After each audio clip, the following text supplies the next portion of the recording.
Hello everyone. आज की इस वीडियो में हम लोग बात करेंगे वेबजी के काउंसलिंग के बारे में, इनके इम्पोर्टेंट डेट्स के बारे में और काउंसलिंग का प्रोसीजर क्या है, किस तरह से काउंसलिंग होगा, कितने राउंड में होगा, कितना फीस पे करना होगा, इसके बारे में पूरा अपडेट है।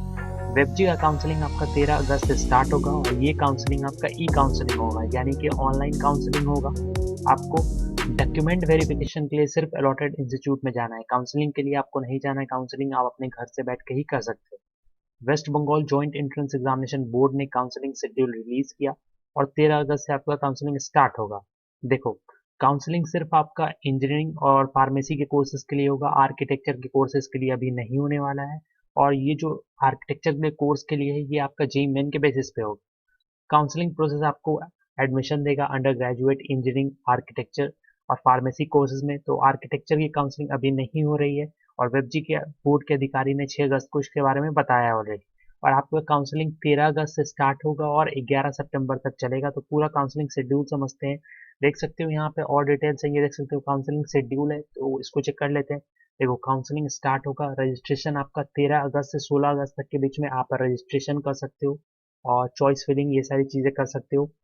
फर्स्ट राउंड का सीट अलॉटमेंट रिजल्ट आपका 19 तारीख को आएगा और सीट एक्सेप्टेंस फी का पेमेंट आपको करना है 20 अगस्त से लेकर 24 अगस्त तक का समय आपको दिया गया है। सेकेंड राउंड का सीट अलॉटमेंट रिजल्ट 27 अगस्त को आएगा और सीट एक्सेप्टेंस फी राउंड 2 का आपको देना है 27 अगस्त से 2 सितंबर के बीच में। देन उसके बाद आपका मॉप अप राउंड होगा जिसमें बच्चे पार्टिसिपेट कर सकते हैं, ऑप्शनल है उनके लिए, मन है तो कर लेना। देन उसके बाद payment of mop up round के फीस को आपको पेमेंट करना होगा। देन चॉइस फिलिंग करना होगा। तो 6 सितंबर से 8 सितंबर के बीच में आपका मॉप अप राउंड होगा। मॉप अप राउंड का सीट अलॉटमेंट रिजल्ट 11 सितंबर को आएगा और जो आपका राउंड 3 है जिसमें आपको सीट एक्सेप्टेंस फी देना है, वो 11 सितंबर से 15 सितंबर के बीच में हो सकता है अगर सीट खाली रहता है तो। प्रोसीजर्स क्या है, किस तरह से काउंसलिंग होगी, किस तरह से आप काउंसलिंग में पार्टिसिपेट कर सकोगे। और जो काउंसलिंग की डेट्स है ये अगस्त में मतलब कि कुछ दिनों में स्टार्ट होने वाली है, तो ये कंफर्म है, सब कुछ सही रहेगा तो स्टार्ट होगा। देखो, कुछ बातें आप लोगों के साथ शेयर करने वाला हूँ कि जो ये आपका काउंसलिंग हो रहा है, दो सेपरेट काउंसलिंग होंगे। एक आपका वेबजी के स्कोर पे जो वेबजी के रैंक होल्डर्स हैं उनको एडमिशन दिया जाएगा बीटेक के कोर्सेज में। लेकिन यहाँ पे बी आर के कोर्सेज में आपका एडमिशन नहीं दे मतलब बी आर के कोर्सेज में आपको एडमिशन नहीं दिया जा रहा है। और जो रिजर्व कैटेगरी कैंडिडेट्स है, जेई मेन के एग्जामिनेशन के थ्रू आप काउंसलिंग करवाओगे, तो आपके लिए अभी जेई मेन का काउंसलिंग नहीं कर सकते हो। आप सिर्फ फेज वन के लिए मैं बताने वाला हूँ। फेज वन यानी कि वेबजी के रैंक होल्डर सिर्फ काउंसलिंग कर पाएंगे। देन उसके बाद जो फेज टू का काउंसलिंग हुआ उसमें बोथ वेबजी और जेई मेन के रैंक होल्डर काउंसलिंग कर पाएंगे और यहाँ पे आपको बी आर के कोर्सेज में भी जो सीट्स हैं वहाँ पे एडमिशन मिल सकेगा। तो जो आपका फेज वन है वेबजी के रैंक होल्डर्स उनके लिए है, वेबजी का जिन्होंने एग्जामिनेशन दिया है, West Bengal joint entrance examination. जो भी कैंडिडेट्स हैं उनको काउंसलिंग के लिए रजिस्ट्रेशन, चॉइस फिलिंग, देन आपका सीट अलॉटमेंट किया जाएगा और सीट एक्सेप्टेंस फी देना होगा। प्रोविजनल एडमिशन होगा, आपको अलॉटेड इंस्टीट्यूट में जाकर डॉक्यूमेंट वेरिफिकेशन करवाना होगा। ये काउंसलिंग आपका ऑनलाइन प्रोसेस है और सेंट्रलाइज प्रोसेस है, तो इसमें किसी भी तरीके की कोई भी आपको ऑफलाइन काम करने की जरूरत नहीं है। सारा चीज आपके कंप्यूटर से, आपके डेस्कटॉप से या फिर आप अपने साइबर कैफे में जाके सारी चीजें कर सकते हो। काउंसलिंग में आपको एडमिशन एडमिशन के लिए काउंसलिंग लिया जा रहा है, तो जो भी इंस्टीट्यूट्स हैं, कोर्सेज हैं, वो सारे वहाँ पे अवेलेबल होंगे। सीट मैट्रिक्स अवेलेबल होगा जो कि कंपेटमेंट अथॉरिटी द्वारा रिलीज किया गया है। एलिजिबिलिटी क्राइटेरिया आप फॉलो किए जाने चाहिए, मतलब कुछ एलिजिबिलिटी उसके बारे में ऑलरेडी आपको पता होगा। और आपका रैंक, जो रैंक है आपका कॉमन एंट्रेंस टेस्ट जो आपने दिया है वेबजी में, उसके आधार पर रैंक आपको आया होगा, तो उसी रैंक पे आपका काउंसलिंग होगा। आपके पास ऑलरेडी जो आपका एप्लीकेशन नंबर और पासवर्ड होगा उससे आपने रैंक डाउनलोड कर लिया होगा और रिजल्ट भी डाउनलोड कर लिया होगा, तो उसमें आपके रैंक होंगे। देन 3 राउंड के काउंसलिंग मैंने बताया आपको, allotment, upgradation and mop up round, ये काउंसलिंग का शेड्यूल है आपका। रजिस्ट्रेशन अलाउड होगा सिर्फ बिगिनिंग में, मतलब कि फर्स्ट राउंड का जब काउंसलिंग स्टार्ट होगा तो बच्चे रजिस्ट्रेशन करेंगे और रजिस्ट्रेशन मैंडेटरी है काउंसलिंग के लिए और एडमिशन देन उसके बाद वो सारी प्रक्रिया होगी। जो भी बच्चा रजिस्टर नहीं करेगा उनको कोई भी काउंसलिंग करने का मौका नहीं दिया जाएगा। और देखो, फर्स्ट राउंड का जब आप काउंसलिंग करोगे तो आपको रजिस्ट्रेशन फी भी देना होगा जो कि काउंसलिंग फी है, 300 रुपये आपको काउंसलिंग फी लगेंगे। और जो भी रिजर्व कैटेगरी कैंडिडेट्स हैं उनके लिए कोई भी वैकेंट सीट नहीं रखेगी, कोई भी जो मान लो कि जनरल जो सीट्स है उनको रिजर्व सीट में चेंज नहीं किया जाएगा। और ये आपका AICTE गाइडलाइंस, वैकेंट सीट जो फिल की जाएंगी वो FW की कैटेगरी पे नहीं होगा। जो भी जनरल सीट्स है जनरल, रिजर्व सीट है रिजर्व, तो कोई भी सीट चेंज नहीं होगा, जिसका जो सीट है उतने पे काउंसलिंग होगा। सबसे पहले आपको क्या करना है, रजिस्ट्रेशन करना है। रजिस्ट्रेशन के लिए आपको अपना पर्सनल डिटेल, एकेडमिक डिटेल और बैंक अकाउंट डिटेल वहाँ पे फिलअप करनी है। एड्रेस भी फिलअप करना है। बैंक अकाउंट डिटेल इसलिए फिलअप करना है कि अगर आपका रिफंड होता है पैसा तो उसमें रिफंड होगा। देन उसके अलावा आपको अपना वेबजी का रोल नंबर और रैंक वहाँ पे प्रोवाइड करना होगा। साथ में फुल मार्क्स जो आपने ऑब्टेन किए हैं क्लास 10th में इंग्लिश में, क्लास 12th के मार्क्स आपको वहाँ पे दिखाने होंगे। Overall full marks and obtain marks in aggregate in class 12th as per marksheet. इसके अलावा आपका इंग्लिश, फिजिक्स, केमिस्ट्री, मैथमेटिक्स के भी मार्क्स वहाँ पे होंगे। और जो भी मार्क्स वहाँ पे होगा आपको फिलअप करना, वो फिलअप कर सकते हो। साथ में कैंडिडेट्स को ये भी बताना चाहूँगा कि आप प्रॉपर तरीके से काउंसलिंग करना, कोई भी डिटेल या फिर कोई भी इंफॉर्मेशन इनकरेक्ट फिलअप मत करना। आप अगर देखो कैटेगरी या फिर जो कैटेगरी है सब कैटेगरी है उसको एक बार फॉर्म में फिलअप कर देना, उसके बाद आप चेंज नहीं कर सकते हो, तो इस बात का ध्यान रखना। जो भी डिटेल फिलअप करना सही होना चाहिए। चॉइस फिलिंग, रजिस्ट्रेशन के बाद आपको चॉइस फिलिंग करना है, तो जितने भी इंस्टीट्यूट्स हैं और उसके कोर्सेज हैं वहाँ पे अवेलेबल होंगे, तो आप चॉइस फिल कर सकते हो। आपको चॉइस फिल करने के लिए प्रॉपर अरेंज किया गया है अल्फ़ाबेटिकल ऑर्डर में, तो उसी के हिसाब से आप अपना कॉलेज और चॉइस फिल कर सकते हो। और साथ में मैं आपको बता दूँ ये काफ़ी ईजी है, ईजी प्रोसेस है, आप सिंपली कर सकते हो। इंस्टीट्यूट वाइज, ब्रांच वाइज सारी चीज़ें आपको सेलेक्ट करके सेव कर लेनी है।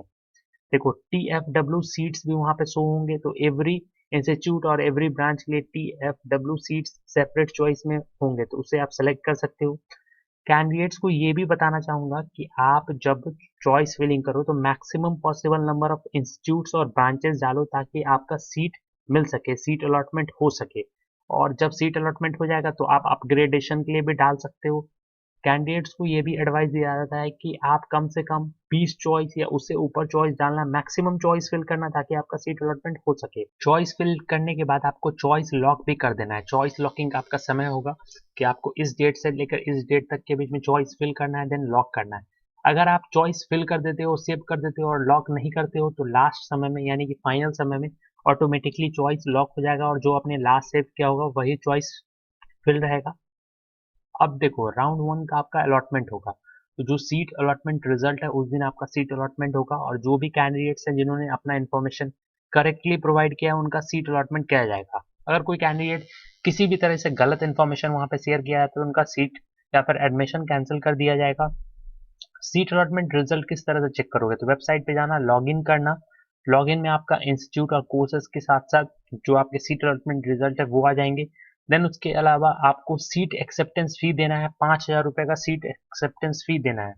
सीट एक्सेप्टेंस फी दे दोगे दिन आपका अलॉटमेंट लेटर पहले ही आ जाएगा, उसको डाउनलोड कर लेना और सीट अलॉटमेंट फी दे देना जो कि 5,000 रुपये है। अगर आप नहीं देते हो तो आपका सीट, जो आपका सीट है उसको कैंसिल कर दिया जाएगा और आप सीट अलॉटमेंट के तौर पे एडमिशन नहीं ले पाओगे, तो इस बात का ध्यान रखना।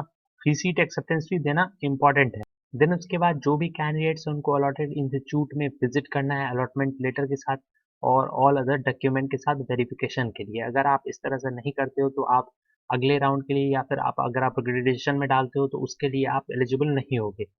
कोई भी कैंडिडेट्स अगर ई काउंसलिंग में विड्रॉ करना चाहता है तो वो इजीली विड्रॉ कर सकता है, और विड्रॉ कर लो अगर आपको काउंसलिंग करने की जरूरत नहीं है तो। डॉक्यूमेंट वेरिफिकेशन के लिए आपको इंस्टीट्यूट में जाना होगा। साथ में आपको सीट अलॉटमेंट लेटर और जो एकेडमिक डिटेल्स है, डॉक्यूमेंट है, उसको आपको लेके जाना है। जब आप इंस्टीट्यूट में जाओगे तो कोविड के नॉर्म्स भी आपको फॉलो करने हैं। ओरिजिनल डॉक्यूमेंट के साथ साथ एक सेल्फ अटेस्टेड फोटोकॉपी भी आपको सारे डॉक्यूमेंट्स के साथ साथ लेके जाना है। 10th के एडमिट कार्ड और बर्थ सर्टिफिकेट दोनों में से कोई एक ले जाना। 10th का मार्कशीट, 12th का marksheet, West Bengal joint entrance examination जो भी बच्चों ने दिए, जो वेस्ट बंगाल के डोमिसाइल है उनको डोमिसाइल सर्टिफिकेट, और जो रिस्पेक्टिव कैटेगरी सर्टिफिकेट है यानी कि caste certificate, SC ST OBC है OBCB की सर्टिफिकेट चाहिए। PWD कैंडिडेट्स PWD सर्टिफिकेट लेके जाएंगे और TFW कैंडिडेट्स इनकम सर्टिफिकेट लेके जाएंगे। देखो मॉप अप राउंड में आपका ऑप्शनल है, अगर आप चूज करना चाहते हो चूज कर सकते हो। इसके लिए आपको 200 रुपये का यहाँ पे फीस लगेगा, तो रजिस्ट्रेशन फिर से करना होगा। देन मॉप अप राउंड आपका अवेलेबल होगा, इसमें चॉइस फिल करना है आपको और ब्रांचेस सेलेक्ट करने हैं, यानी कि फिर से आपको सारी चीज़ें करनी होगी। कोई भी कैंडिडेट्स का अगर नया सीट अलॉटमेंट होता है मॉप अप राउंड में, तो उनका पुराना वाला सीट ऑटोमेटिकली कैंसिल हो जाएगा और मान लो कोई भी क्लेम करता है अपने बैक सीट के लिए तो वो सक्सेसफुल नहीं होगा। इसके अलावा जो भी कैंडिडेट्स का मॉप अप राउंड में सीट अलॉटमेंट नहीं होगा तो उनके अगर प्रीवियस राउंड में सीट अलॉटमेंट रहेंगे तो वो सीट अलॉटमेंट उसी तरीके से रहेगा। सिंपली आपको फिजिकली रिपोर्ट कर लेना है उस रिसिप्ट के साथ। डोमिसाइल रिक्वायरमेंट की बात करें तो जो भी कैंडिडेट्स वेस्ट बंगाल से हैं और वेस्ट बंगाल से उन्होंने क्लास 10th और 12th किया है तो वो वहाँ के डोमिसाइल है। तो उनके लिए government aided engineering technology and pharmacy college में सीट्स हैं। 90% सीट्स जनरल कैटेगरी में हैं जो कि जादवपुर यूनिवर्सिटी में है। इसके अलावा any seat in Aliah university, any seat including general category seat in BTech dairy technology in West Bengal university of animal and fishery science, any reserve seats SC, ST, OBC, OBC-B, PWD, TFW in any courses in any institute। तो ये सारी चीज़ें अगर waste Bengal के जो students हैं उनके domicile requirements हैं जो बच्चों भी हैं वो उनके लिए एलिजिबल है। तो जो वहाँ के बच्चे हैं उनके लिए काफ़ी अच्छा प्रोसेस है, काफ़ी इजी प्रोसेस है। आप सिंपली वहाँ पे एडमिशन ले पाओगे और अदर स्टेट के बच्चे भी एडमिशन लेते हैं तो इस तरीके से सारी चीज़ें आप कर पाओगे। डोमिसाइल सर्टिफिकेट होना जरूरी है। तो ये कंप्लीट डिटेल्स था। उम्मीद है आपको वीडियो पसंद आया होगा। फिर भी कोई डाउट हो तो कमेंट कर देना। ये हमारा टेलीग्राम चैनल है, जाके ज्वाइन कर सकते हो। वीडियोस के अपडेट के लिए लिंक डिस्क्रिप्शन में या फिर टेलीग्राम ऐप में सर्च कर लो @पल्लवा। तो वीडियोस की अपडेट सबसे पहले आपको यहाँ पर मिल जाएगी। चैनल के सपोर्ट के लिए चैनल को सब्सक्राइब कर दो, बेल आइकन को प्रेस कर दो, उस वीडियो को लाइक कर देना, शेयर कर देना। Thank you for watching. Thank you.